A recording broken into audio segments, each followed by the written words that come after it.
Today we wanted to talk about a little bit of a newer technique called flex and set checking. This is also sometimes referred to as control checking. When you're flex and set checking, this is going to determine the lash readiness and take the guesswork out of your lash lifting treatments. This is something that you're going to do for both your step 1 and your step 2 solutions. So when you are flex checking, that's going to be with your step 1 solution. When we flex check, what we're looking for is that the lash is very soft and malleable and those cross-linking disulfide bonds in the hair have broken down. When you flex check, you're going to grab one lash and peel it away from the lash wrap. When we fold this lash over, if it takes on more of a C shape, that's going to indicate that it's not fully processed and that lotion needs to sit longer.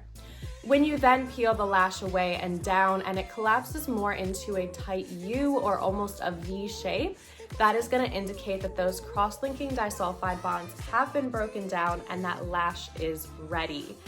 We can then remove our step 1 solution. We then would go in and now we're going to set check our step 2 solution. When you set check, it's going to look a little bit different.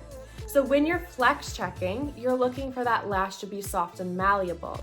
When we're set checking, we're looking to see that those disulfide bonds have reformed and that lash is holding that new curl direction. So when you set check, you're going to grab the tip of the lash and peel it down towards the under eye pad.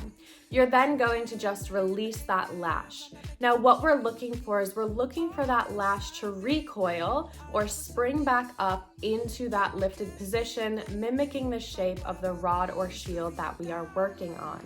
Now we want that recoil to happen in less than 1 second.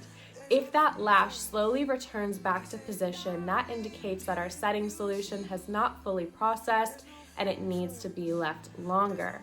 But if that lash is recoiling back in less than 1 second and mimicking the shape of your rod or shield, you are good to then remove your step 2 lotion.